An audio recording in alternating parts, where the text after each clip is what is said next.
Welcome to episode 17 of the Credit Card BS podcast. My name is Shaun. I'm the UC Berkeley graduate that created and taught the university-sponsored course on credit card rewards. I'm here today with my co-host, Sherwin. Hi, everyone. I'm Sherwin. I'm a Stanford student who's really into credit cards, points, miles, and travel. And I've learned a lot of tricks along the way that I'm really excited to share with you today. For those of you who don't already know, this podcast is called the Credit Card BS Podcast because those initials reflect the schools that Shaun and I attend, respectively, Berkeley and Stanford. But as normal, we put aside our differences today to talk about credit card rewards and travel hacks. Today's episode, Southwest hacks. Yes, so Southwest is a very, very interesting airline. They're kind of a budget airline, but they have elements of full service between them. So unlike most budget airlines, Southwest doesn't really try to upsell you on things. Whereas if you're flying Spirit or Frontier, basically the whole experience is being upsold. So notably, you get 2 free check bags. Even the cheapest tickets allow for a full refund of never expiring travel credits. If you have a higher tier ticket, you can even transfer the travel credits. And they don't charge for seating. They have open seating. And so your entire where you're going to sit on the plane is basically determined by your boarding position. So the only thing they do upsell you on is getting a better boarding position. This is something just personally I hate because so many people game this where they try to get pre-boarding and they pretend to that, they'll literally just make up that they have disabilities. And there's people that do legitimately have disabilities that need this, but there's also a bunch of people that just fake it to get priority boarding. So that's something I don't like about the airline, but that does not mean we still can't game it today. And there's a few other ways that you can get better boarding positions. So if you purchase a top tier business select ticket, even though Southwest has no business, it's their version of it. You get priority boarding, A1 to A15. You can purchase an early bird check-in to basically automatically check you in because the earlier you check in, the better boarding position you get. And you can also purchase a upgrade for the first 15 boarding slots, 24 hours to departure, and that will vary depending on your route. So that's kind of the groundwork of the Southwest airline and what we're working with here.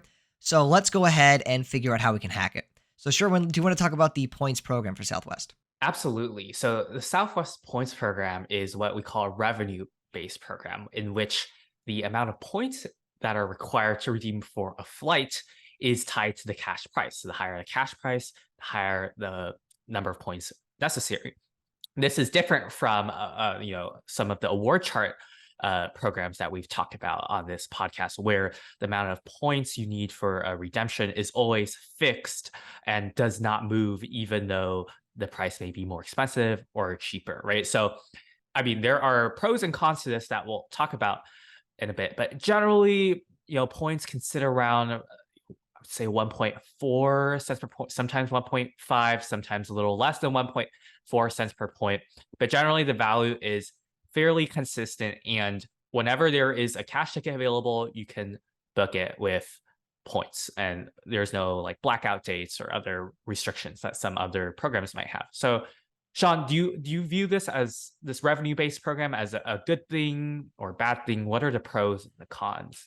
That's a very good question. So normally I view revenue-based programs as bad because usually they try to, say, oh, we're so flexible, you can use these points whenever, and they give you these awful values. In Southwest case, I think it actually works because it's at the end of the day, it is kind of a budget airline. It is a low-cost carrier. It's a premium low-cost carrier, I guess you could say. And they have no business class. They have no aspirational redemptions. So a fixed award chart really wouldn't make that much sense. So a revenue-based program, I think, works there.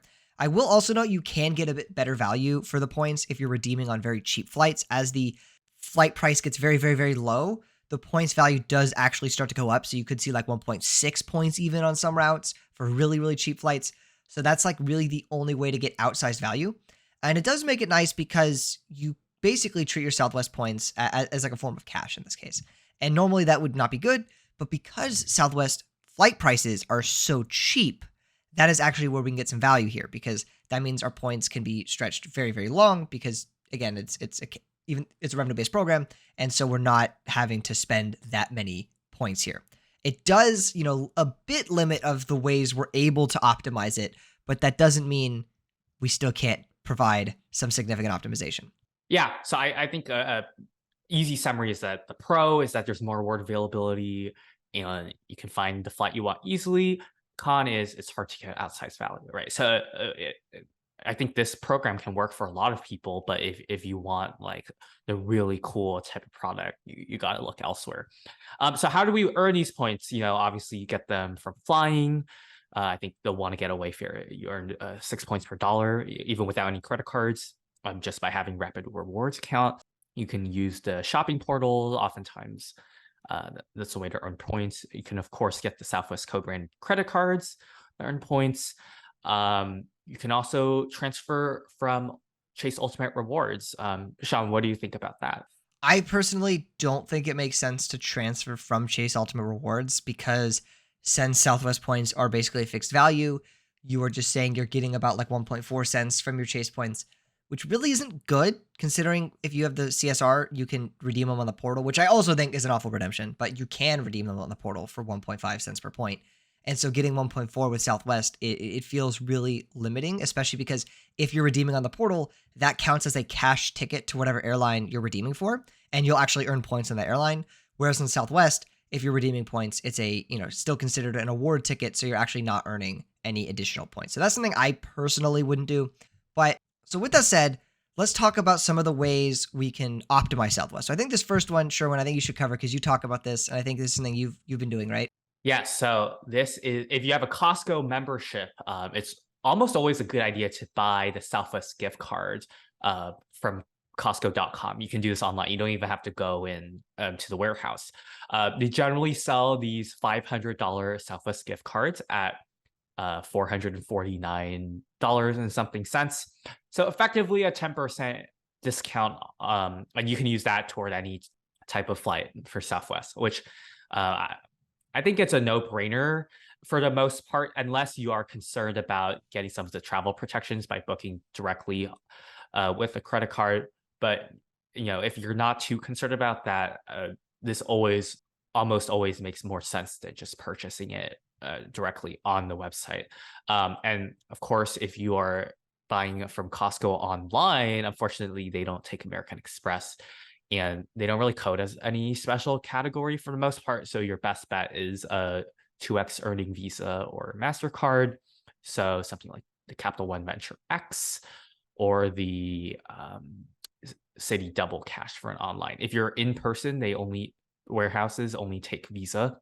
So your best bet is to use mobile wallet, US Bank Altitude Reserve to get effectively 4.5% back. I've talked about this card on other episodes, so go check that out. So I think that pretty much covers the Costco hack. So the next thing we should talk about is the companion pass. So Shaun, what is Southwest Companion Pass? Yeah, so this is really the Southwest superpower. So the Southwest Companion Pass is a kind of unlimited buy one, get one, almost free kind of pass as long as you hold it. So you still need to pay taxes and fees on this whenever you're redeeming for the free ticket. Now within the United States, that's minimal at $5.60 one way, but if it's an international flight, it will be significantly higher. And this is really powerful because again, while you hold the pass, it is unlimited. You can fly with your companion as many times as you want, and they fly nearly for free as many times as you want. And what's so cool about this is there's no blackout dates, there's no restrictions, there's no stupid fine print, and it doesn't even matter for the class of fare. So let's say you buy the cheapest wanna get away fare for Southwest, it's like $50 or something, and then the flight fills up except for one seat in Business Select, and it's going for $500. Guess what? If I have Companion Pass, my companion gets that seat. Now they don't get the Business Select fare or whatever, but they still get the same fare class or whatever that I was in. Or I don't know if it's like you buy a Business Select and they get that too, but basically they get a seat on the plane still, regardless. There's no restrictions like that. So that is really powerful because it's not it's only works every third Thursday of November or something. Like it works all the time, every day. I've literally taken it for the last seat on the plane. One time I forgot to add my companion to the flight and there was one seat left and I took that seat with my companion pass. So it's a really powerful tool. So quick tangent, oh, yes. Since you mentioned like the Business Select fare, does it ever make sense in your opinion to buy the Business Select fare? I know Southwest doesn't really have a real business class. So what do you think? Personally, I'd say no unless your employer is paying for it. So the Business Select, like the main benefit it gives you is guaranteed early boarding. And to be honest, like if you really care and like about getting a good seat, like you can either just get like early bird check-in or purchase the upgraded boarding 24 hours before departure.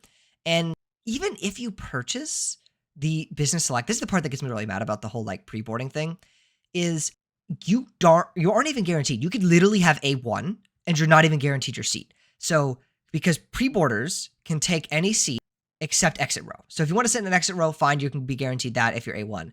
But they can take the bulkhead. Even you could have a $500 ticket and someone that is lying to get pre-boarding can take the seat that you want, which is absurd. Now, again, if someone is actually pre-boarding for a legitimate reason, that's fine. I'm not having any criticism on that. But there are a lot of people on Southwest that do straight up lie about it to get pre-boarding. So I want to note that. So I think it's personally not really worth it.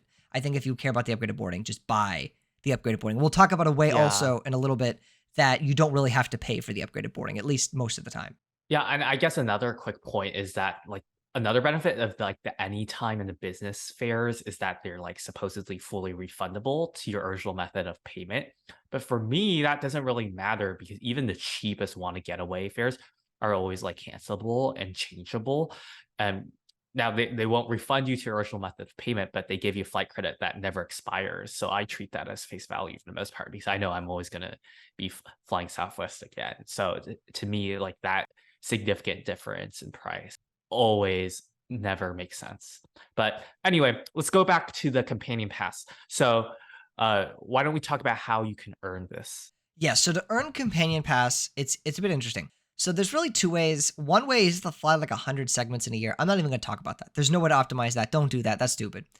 The way you're going to earn it, if you actually want it, is you're going to earn Southwest points. Okay. Now, the superpower here, the real reason we're able to do this, and the only reason it's worth talking about, is Southwest points earned from credit card spending and sign up bonuses count to our requirement. So the official requirement is 135,000 Southwest points.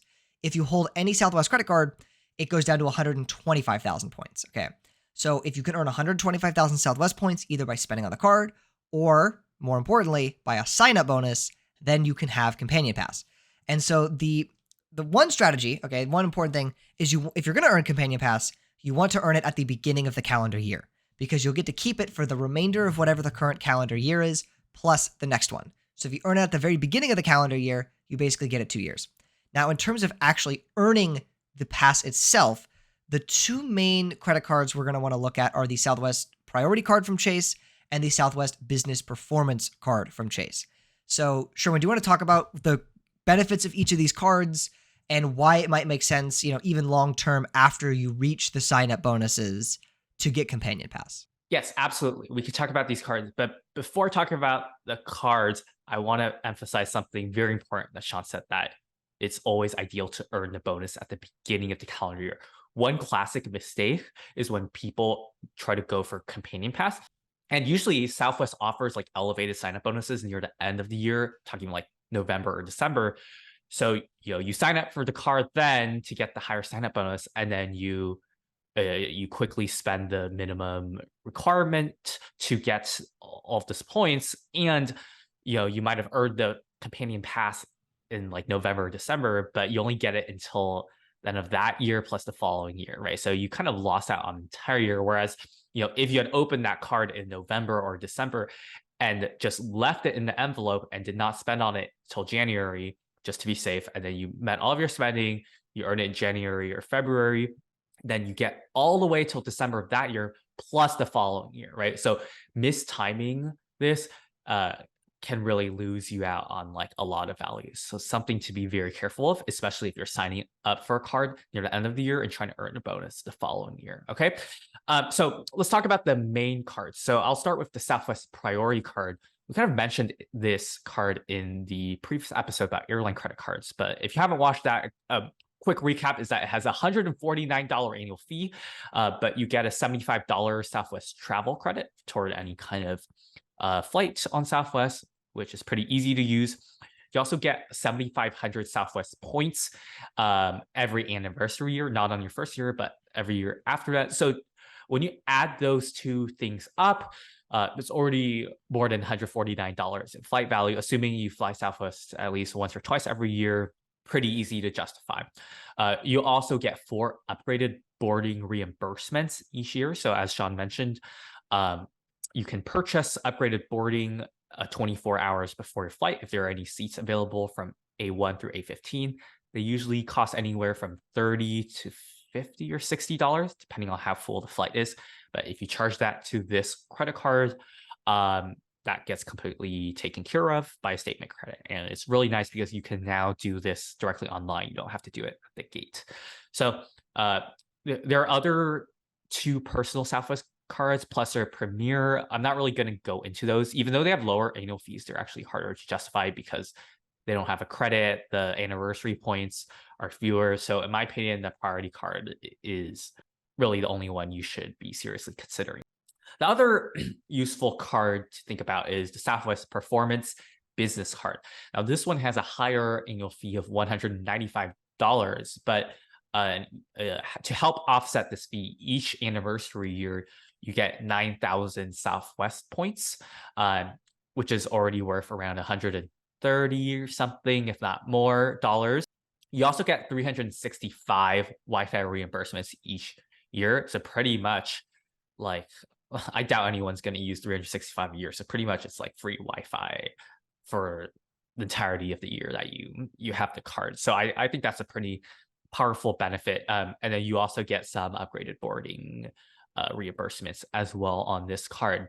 Unlike other airline cards, there's not really any like free checked bag benefit you might expect or something like that because Southwest already gives everyone 2 free check bags, which is a benefit I really love, by the way. It can save you a lot of money. There's also a Southwest Performance, or not Performance, but Premier Business Card. That's like a $99 annual fee or something like that. Also worth looking into. Now, the key thing here is that the sign-up bonuses on these cards count toward Companion Pass. Usually, the Performance Business Card, we're looking at 80,000 points. So almost already there, right? And the key is that if you open 2 of these cards, so either 2 business cards, for example, you could get the Performance and the Premier, or you can open a business card and a personal card. So the Performance Business and the Southwest Priority card, add those 2 sign-up bonuses up, I more than willing to bet that you're going to already exceed the 125,000 point threshold to earn Companion Pass. If not, then at least very close to that. You can make up that difference with more credit card spend or through the shopping portal. So that's a really easy strategy, surprisingly, to get something that can potentially have a lot of value. And even if you're only able to get one of these, let's say you only get the Southwest Performance Business Card and you have 80,000 points, or you open the priority card when there's an elevated sign-up bonus and you earn like 100,000 points or something like that. Then to get to that 125,000 threshold, there are ways to do that either with higher credit card spend or using the shopping portal. So I would say it's doable with one sign-up bonus, but very easy with 2 sign-up bonuses. Shaun, would you agree with that analysis? Definitely. It's with 2, basically you're guaranteed it as long as you're not being stupid. With 1, if it's an elevated offer, you're going to be put very, very close to that. And I'll also note that referral bonuses do count. So if you have a friend that's also interested in the card, or a player 2 or something, and they open a card with that, the referral bonus you receive does count toward Companion Pass. On that note, if you are looking to apply for a credit card and you'd like to help support this podcast, please consider using the referral links in the description. It helps us out so much. You have absolutely no idea. Great. So I think that covers Companion Pass pretty well. I think one last caveat is the number of times you can change your companion. Shaun, do you want to briefly touch? Yeah, so you can change your companion 3 times per calendar year. And so even if you change it back to the original person, that still counts as a change. So just be mindful of that. It's pretty nice that you can change your companion at all, to be honest, because that provides some pretty significant value. Like you could go on a massive trip with one friend, and then another friend on a different trip, and then a third friend on that, right? So and then go back to the original one. So you could have because you can change it 3 times, and so if they're already set as your default companion, that doesn't count as a change. So that's really, really nice to be able to do that. Just be mindful, don't overdo it. With that, I think we should move on to some other of the hacks here, because Companion Pass is going to be a very, very good value, but there's a lot of other ways we can optimize as well. So one is just booking tickets with points. And so how is this an optimization, right? This is just like booking tickets with points. That's like what we're trying to do anyways. The thing is, normally Southwest fares, even the cheapest ones, yes, they're refundable, but they're only travel credit refundable. But if you book with points and you book the cheapest fare like default, it's still fully refundable in the sense you get all your points back. There's no like risk there of, oh no, I lose value in the points. It's tied up in a separate account or whatever. No, it's still your points. You can book the cheapest, you know, cheapest fare and have no issues at all. There's no reason to book a higher class fare on points. I can't think of one at least, unless you really value that priority boarding and that drink voucher from Business Select. I personally can't really think of a reason to book a higher fare class with points. And that's a really, really powerful tool. And I think combining that, okay, so this is what on a One thing similar I note, want to oh yes, quickly add is that Southwest points don't expire, which is really nice. And the even if you're booking with cash, like again, the flight credits don't expire anymore, which is also really nice. There's not that constant pressure to have to use up your balance. So, um, these fares are always like changeable and refundable up to 10 minutes before your flight, I believe. So, that makes it super, super flexible. And which is why I often feel very confident booking Southwest, even if I'm not like 100% sure I can fly on that date or time. that's a very good point. It does increase your confidence of the bookings. You're not really worried about, am I going to fly this airline? Am I going to fly this day? You just book it. Now, on that note, right, you just book it. You don't need to think about it because what's so powerful with Southwest is there's no change fees and you can do that an unlimited number of times. And why is that so important? This is a really powerful tool of Southwest because if you want to take a Southwest flight and let's say you have points in Southwest or you have a Southwest travel credit, you've already have like kind of some money in Southwest.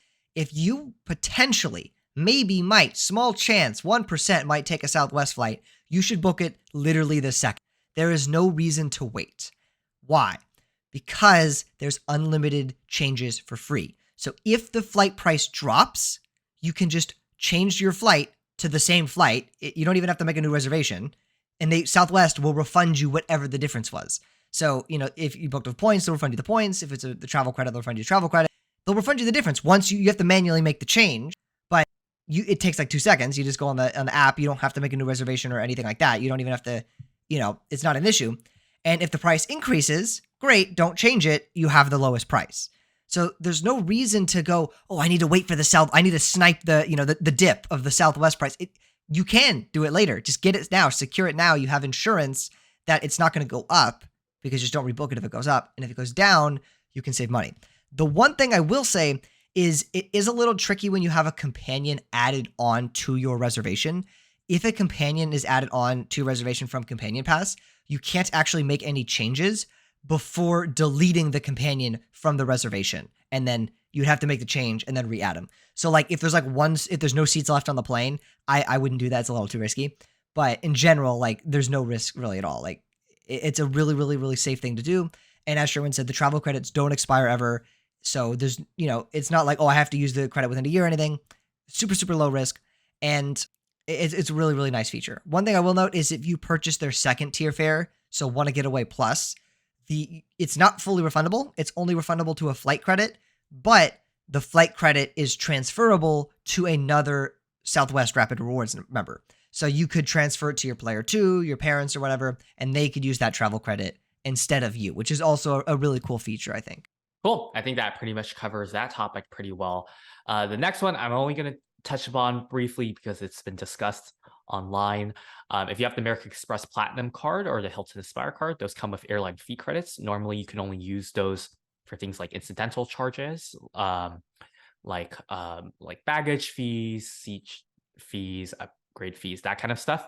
But there are data points online suggesting that if you pick Southwest as your designated airline for that card and you make certain purchases, you are able to use some of this credit toward flights.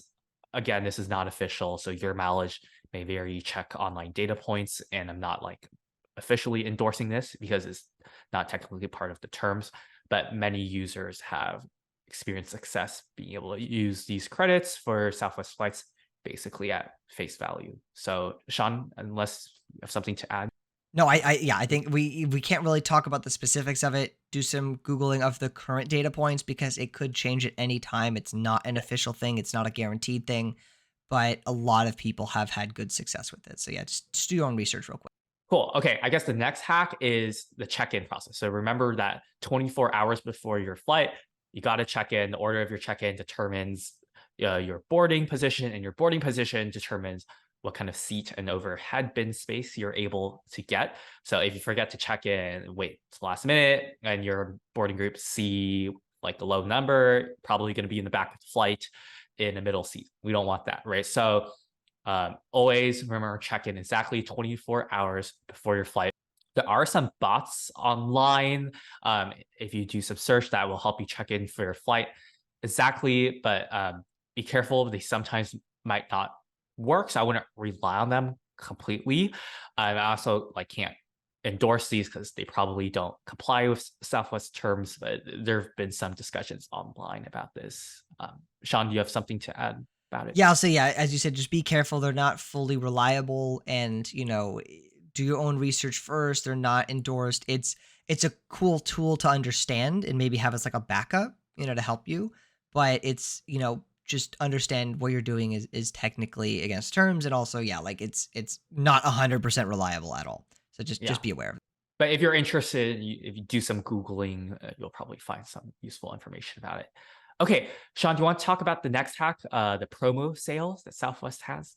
Definitely. So Southwest is a cool airline in the sense that they have these pretty frequent and very generous promo sales on their fares. And you'll see between 20 to 40% off usually of the base fares of, their tickets. So not including like any tax or fees or whatever, but 20 to 40% off their base fares. And that's really nice. And there's no like extra restrictions usually on these or ever really on these. So like it's not like, oh, if you book the promo fare, you can't change it. No, it's still a normal fare. You can change it, cancel it. However, the normal, like, want to get away plus, business select, any of those like fare classes determine the restrictions, not the promo. And so if you have already booked a flight and you see there's a promo sale now, great. Just reprice it as we discussed earlier, get the refund of the difference. If you're not sure if you're going to fly, but you might, book now on the promo fare, lock in that low price, decide later. Again, it's fully cancelable dependent on the, terms of whatever fare class it was. It's not like specifically affected by the promo. Now, there will be like certain restrictions of like, they won't offer the discount on certain blackout dates, on certain routes, things like that.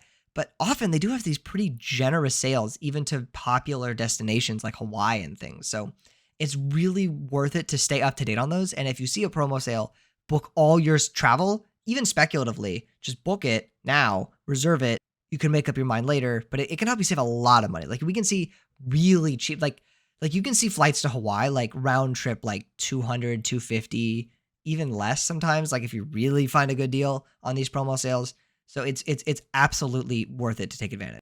Cool. Okay. I think that is pretty much good for promo sales. I guess the last kind of hack we have is about Southwest status. Now, Southwest has these statuses, and it's kind of separate from the companion pass thing. So there's an A-list status and an A-list preferred. The main perks you get is that A-list gives you priority boarding after the A group. You get bonus points, you get free same day standby and change. So, on the day of your flight, if you see something earlier or later and you want to switch to it, it's free of charge. Get priority customer service. I think A-list preferreds get complimentary Wi-Fi as well on your flight. But in general, I feel like Southwest status isn't that valuable, partly because of the way it's structured in the first place. Like everyone's already getting free check bags. There's no assigned seating. There's no business class seating. So there's not really any upgrade tangibly you could possibly get other than a good boarding position. So I don't know, Shaun, what do you think? I feel like Southwest status is not as necessary as other airlines. I 100% agree. I think basically all the benefits of Southwest status can just be replicated by, like for example, even A-list prefer getting free Wi-Fi. Okay, replicate that with the Southwest Business Priority Performance Card. And yeah, there's no upgrades, there's no seat assignment. It's really a mediocre status because If I was going to be an elite flyer, like legitimately earning elite flyer, flying this airline consistently day in and day out, I would not pick Southwest. Okay. I don't think people realize how much of a time sink it is to fly Southwest. Unless you're purchasing early bird check ins or something, 24 hours before, you're always sitting there at the computer stressed out about your boarding position. It's not worth it. And then even if you get a good boarding position, let's say I'm A1, it's such a waste of my time because I have to sit there and hover around the Southwest gate waiting for the plane to board because I know if I'm not there right when they start boarding, I'm going to miss my boarding position that I fought so hard to get or paid so much money to get and to get my seat. Versus if I'm taking like a United flight and I've had my seat assigned, I can be like the last guy on the plane. Or, even if I care about my overhead bin space, I could, still not worry about I have to be the first person there and I have to line up exactly on time. It wastes so much of your time flying Southwest. So like if as an elite flyer, right, in terms of someone trying to get significant benefits flying day in and day out all the time, I wouldn't pick Southwest. Is it great for a like leisure vacation, because you get the free check bags, you don't have to pay for seat assignment and all that? Absolutely. That's its superpower. In terms of a business traveler trying to earn elite status, it's the weakest. It's so weak. I wouldn't go for it. Now, with that said though, Sherwin, first of all, would you go for it? Do you think there's any, major value there? Would you ever attempt it or anything like that? See, I think this is tricky because one of the reasons that I personally do like Southwest a lot is precisely because they already extend a lot of these benefits to everyone, and you don't really have to work really hard to get like 2 free check bags. I use that all the time. The fact that I don't need any credit card status to have it is a huge boon to me, right? Um, the fact that I can get a good boarding position as long as I check it on time, uh, is helpful. The fact that I can get a good seat because of that. So I think they're very like egalitarian in some sense. Oh, also like the fact that I can cancel everything or cancel a flight easily, even if I book the cheapest fare. Like these types of things make it really egalitarian, and I like them for that reason. It suits me because I don't fly that often. Now, I could see the argument that like if I flight a lot, and I could really benefit from earning and enjoying airline elite status, this might not be the best program. But I would say it's a two-sided coin. Like the things that make the elite program weak, I think actually are the reasons why I like them as someone who doesn't travel that much, if that makes sense. That's a good point. Yeah, I think that is actually a very, very good point.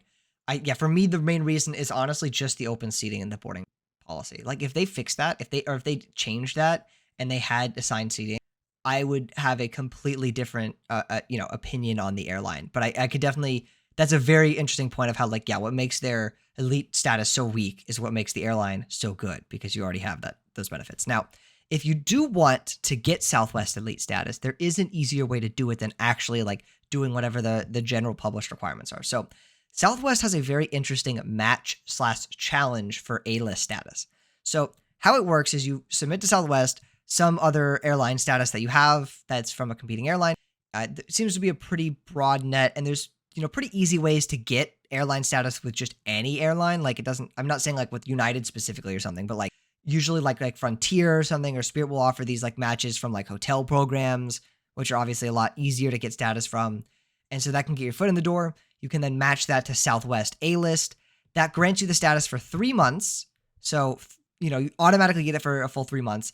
And then you can extend it for an extra 12 months by flying either 6 one-way tickets or 3 round-trip tickets, and these have to be revenue tickets, so points tickets don't count, that must be booked and flown within the 90-day period. So even if you booked them before, doesn't count. You have to cancel and rebook them, which is really stupid in my opinion. That makes no sense, but whatever.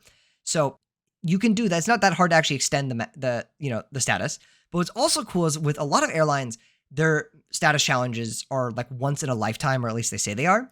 Southwest, it's not the case. You can do it every 12 months of not holding the status. So I get my status for 3 months, it expires. 12 months later, I can do it again. And so I can get my status for another 3 months. That's actually really cool because that's like, 3 free months of status you can get without having to really earn it at all, assuming you have some other airline, status that is competing, which probably isn't that hard to get.